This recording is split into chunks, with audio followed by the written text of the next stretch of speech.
Bismillahirrahmanirrahim. Assalamualaikum warahmatullahi wabarakatuh. Alhamdulillahirabbil alamin. Allahumma sholli ala sayyidina Muhammad wa ala alihi sayyidina Muhammad. Baik anak-anak, untuk pelajaran kali ini mohon maaf sebelumnya karena Pak Guru tidak bisa hadir karena ada kepentingan. Jadi untuk pelajaran pada hari Sabtu ini akan Bapak sampaikan lewat sebuah tayangan video. Oke.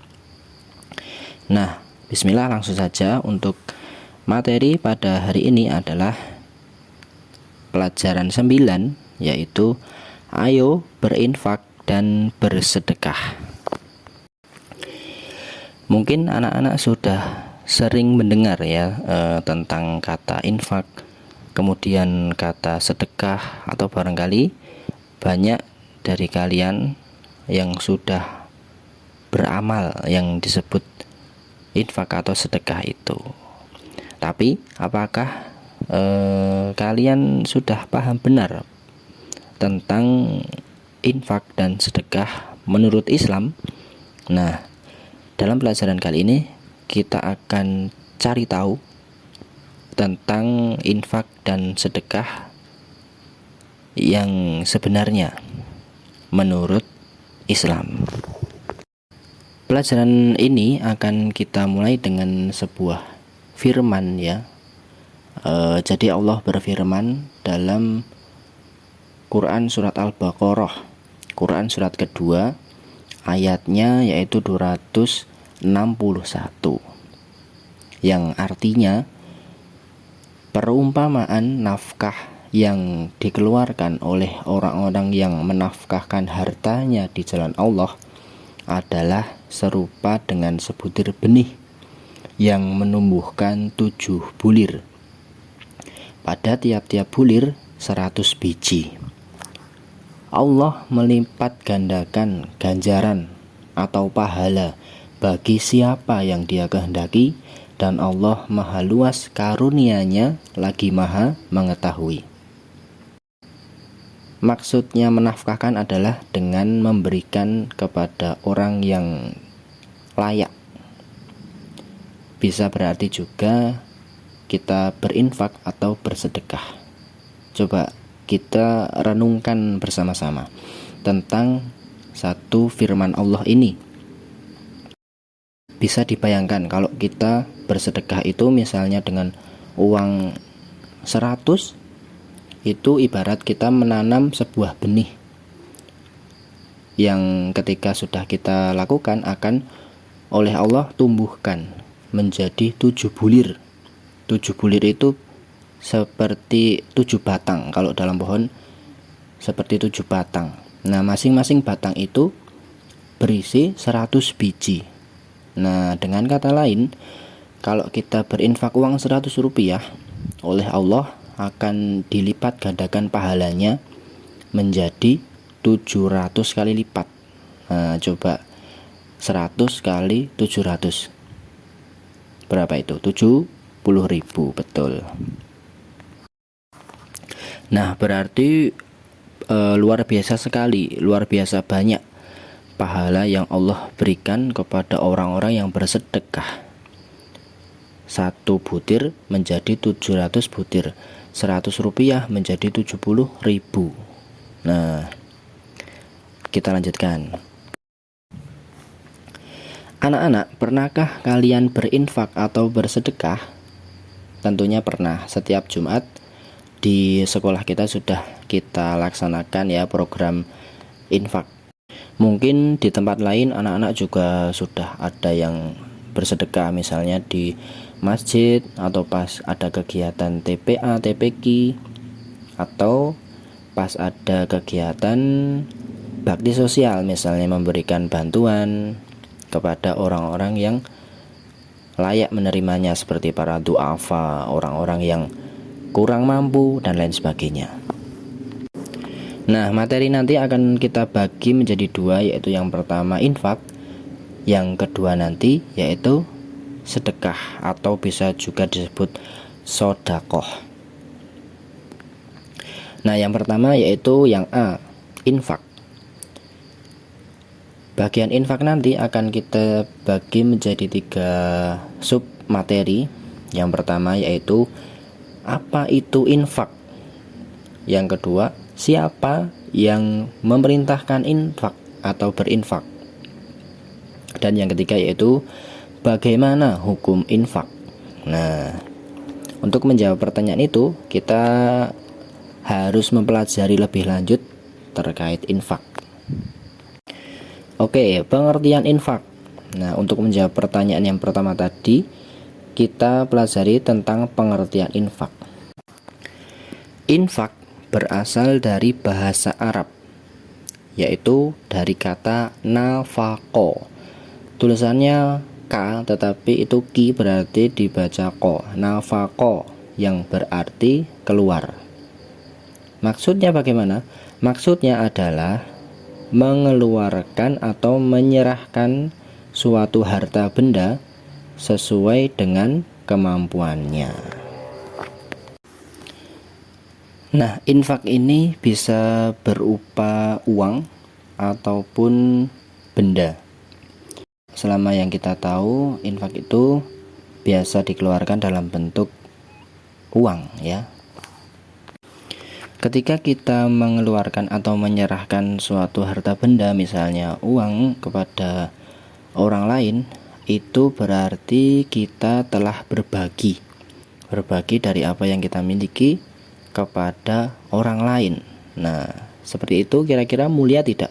Jelas mulia, karena kita telah menunjukkan keimanan kita. Kita secara dilihat mata, kita itu mengeluarkan harta kita berkurang. Tetapi kalau kita percaya akan janji Allah, harta kita itu bukan berkurang tapi malah bertambah. Bertambah bukan secara fisik atau materi, kadang-kadang bertambah bisa juga dari keberkahannya atau kebaikan-kebaikan yang timbul dengan kita memberikan atau menyerahkan uang sebagai infak kepada orang lain. Dengan catatan yang tidak boleh kita tinggalkan atau kita lupakan adalah infak itu harus kita berikan secara ikhlas, artinya mengharap ridho dari Allah Subhanahu wa Ta'ala. Kemudian lanjut, siapa yang memerintahkan kita untuk berinfak? Nah, jawabannya adalah infak adalah perintah langsung dari Allah Subhanahu wa Ta'ala. Ada di dalam Al-Quran surat At-Tolak surat ke-65 ayat ke-7. Diingat-ingat ya, surat At-Tolak surat ke-65 ayat ke-7.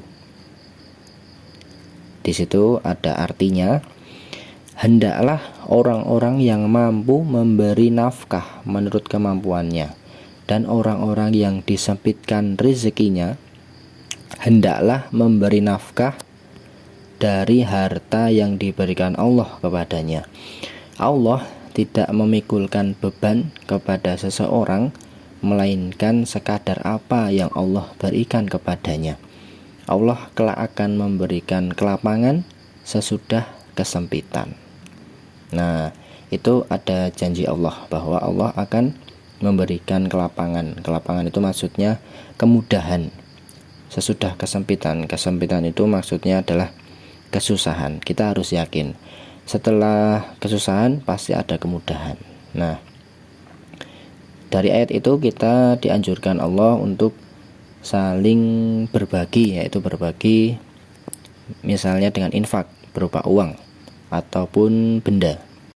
Di samping itu ada sebuah hadis dari Nabi Muhammad Shallallahu Alaihi Wasallam yang diriwayatkan oleh Imam Bukhari.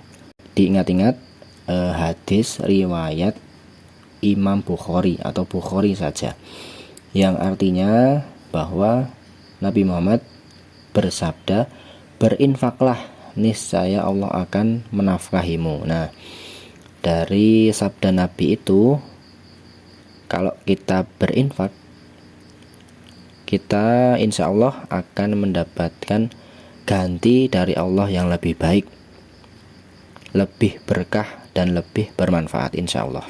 Maka kita harus sebisa mungkin jangan menyimpan harta untuk diri sendiri, tetapi kalau bisa diberikan kepada orang lain, kenapa tidak gitu ya. Kemudian yang ketiga yaitu hukumnya infak itu apa. Nah, hukum infak telah dijelaskan dalam Al-Quran dan hadis bahwa hukum infak adalah sunnah. Diingat-ingat ya, hukum infak adalah sunnah.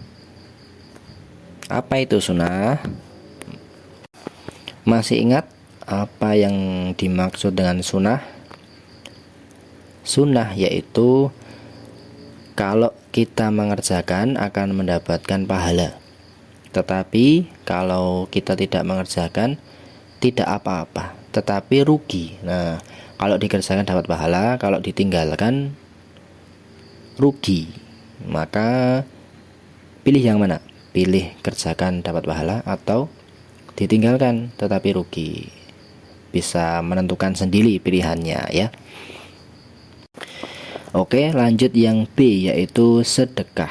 Mengenai sedekah, kita akan bagi menjadi 3 submateri juga.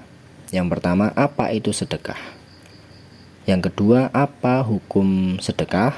Dan yang ketiga, ada berapa macam sedekah itu? Menjawab pertanyaan yang pertama tentang sedekah, dari pengertian sedekah, yaitu sedekah berasal dari bahasa Arab sodako. Sodako yang berarti sesuatu yang benar atau jujur. Maksudnya adalah suatu pemberian yang dilakukan seorang muslim kepada orang lain secara spontan dan sukarela, tanpa dibatasi waktu dan jumlah tertentu, serta tujuannya tidak lain hanyalah mengharap pahala atau ridho dari Allah Subhanahu wa Ta'ala. Nah, kira-kira hampir mirip ya dengan infak. Bedanya adalah kalau sedekah itu atau sedekah itu dilakukan secara spontan dan tidak dibatasi berupa uang saja. Jadi bisa berupa barang, kemudian misalnya ilmu, misalnya yang paling sederhana yaitu tersenyum kepada saudaranya, atau yang lain lagi adalah misalnya anak-anak menyingkirkan halangan di jalan, misalnya ada pohon tumbang di jalan kemudian dibersihkan, atau ada batu yang ada di jalan kemudian dibersihkan. Nah, itu juga termasuk sedekah.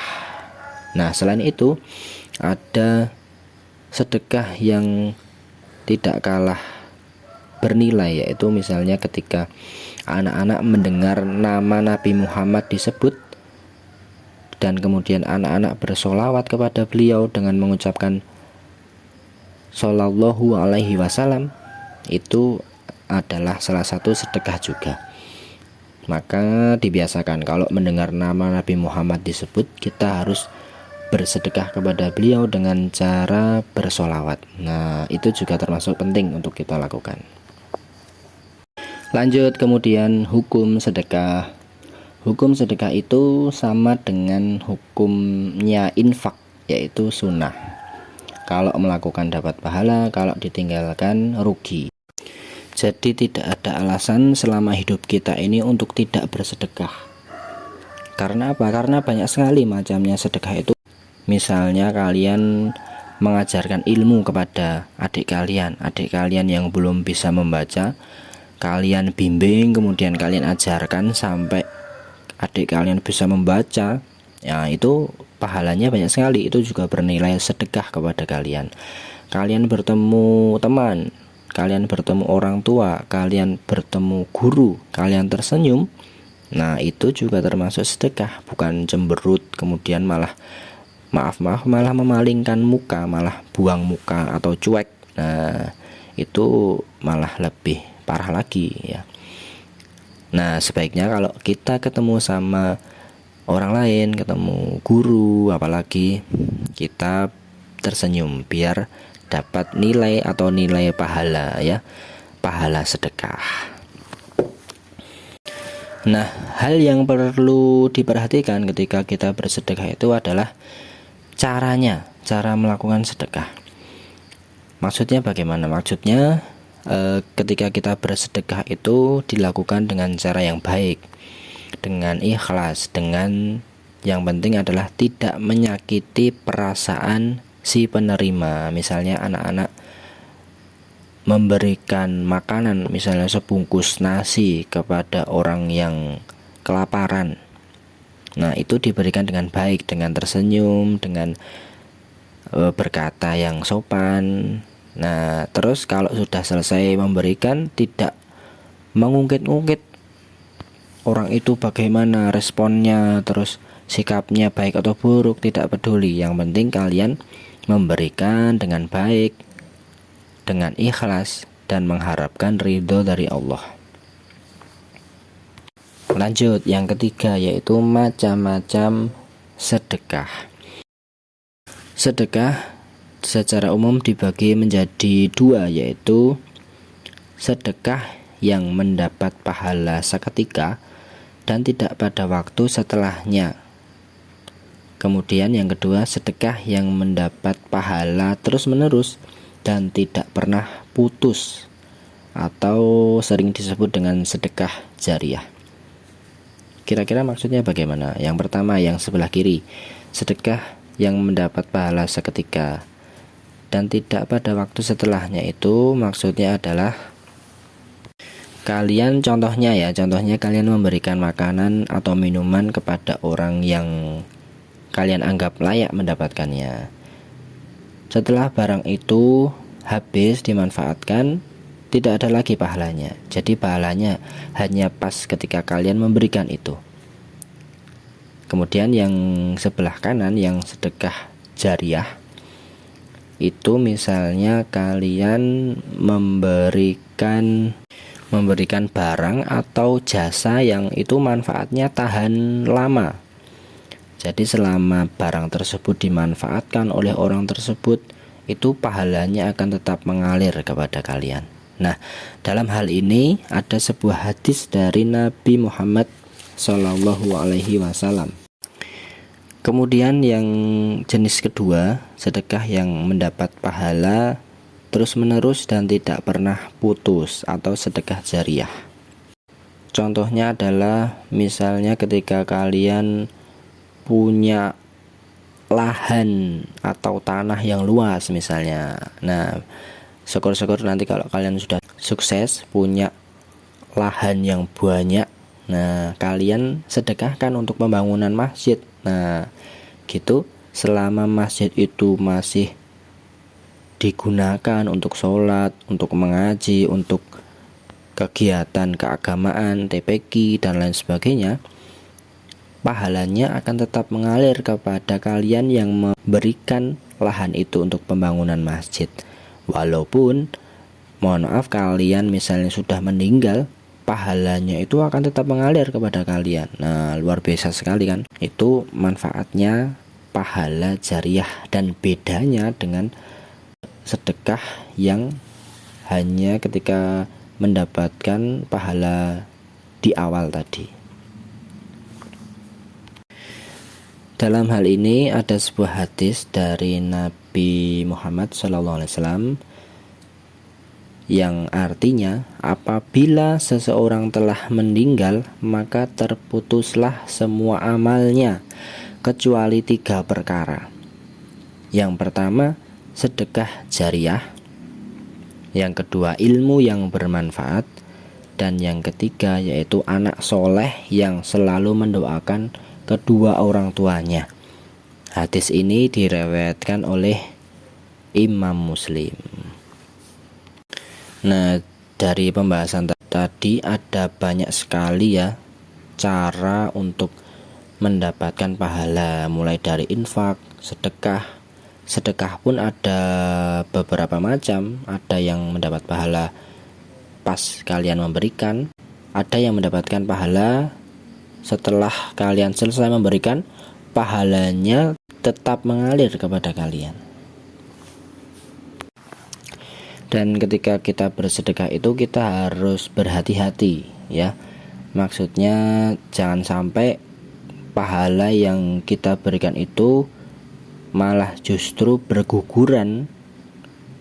Kalau dalam Al-Quran Allah menjelaskan ketika kita bersedekah dengan cara yang tidak benar atau tidak baik, itu ibarat ada sebuah batu licin yang di atasnya ada tanah. Kemudian ketika dia berbuat tidak baik atas sedekahnya tadi, misalnya dengan riak atau pamer, kemudian menyakiti perasaan si penerima, batu itu yang ada tanahnya itu ibarat dihujani oleh air yang sangat banyak dari langit. Apa yang terjadi pada tanah yang ada di atas batu itu? Apakah tetap berada di sana atau justru hanyut? Jelas sekali hanyut. Nah, karena kita berbuat riak misalnya, pamer atau menyakiti perasaan si penerima, pahalanya ibarat batu yang ada di atas tanah kemudian diguyur perbuatan yang tidak baik, akhirnya pahalanya luntur, tidak bersisa sama sekali. Nah, kita harus berhati-hati ya. Nah, pembahasan kita telah selesai. Jadi tadi tentang infak, kemudian sedekah. Itu ada gambar-gambar yang menunjukkan contoh-contoh infak. Kemudian bayi tersenyum. Nah, itu termasuk sedekah. Itu adalah sedekah yang salah satu sedekah yang paling mudah, yaitu tersenyum. Selain itu, sedekah adalah tanda syukur. Kalau kita pengen bersyukur, kita harus bersedekah, kita harus berinfak, kita harus berbagi kepada orang lain. Terakhir ada tugas. Tugasnya apa? Tugasnya yaitu yang pertama, bentuk kelompok dengan teman sebangku. Kemudian tentukan satu orang sebagai pembaca dan satunya lagi sebagai pendengar, atau boleh bergiliran, separuh mendengar, separuh membaca, bergantian.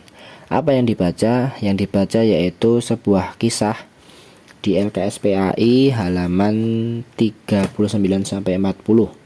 Kisah berjudul Kebaikan Anak SD dan Nenek Penjual Kue. Itu kalian baca dan dengarkan sesuai kelompoknya. Kemudian satu lagi tugasnya,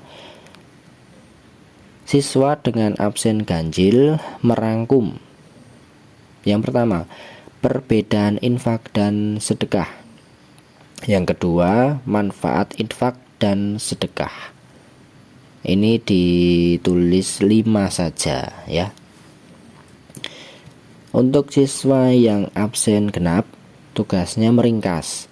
Meringkas apa? Meringkas satu, macam-macam sedekah ada berapa. Kemudian yang kedua, adab-adab infak dan sedekah. Nah, tugasnya tadi ditulis di buku tulis PAI dan dikumpulkan di meja Pak Guru. Kalau ada pertanyaan bisa ditanyakan ke Pak Heri ya, atau disimpan dulu untuk ditanyakan di pertemuan berikutnya. Nah, demikian untuk pembelajaran kita pada kesempatan kali ini. Terima kasih atas perhatian anak-anak. Semoga bisa memahami apa yang Pak Guru sampaikan. Pak Guru akhiri, apabila dari saya ada kesalahan mohon dimaafkan. Kita tutup dengan hamdalah dan membaca doa kafaratul majelis. Alhamdulillahirabbil alamin, subhanakallahumma wa bihamdika asyhadu an la ilaha illa anta astaghfiruka wa atubu ilaik. Wassalamualaikum warahmatullahi wabarakatuh.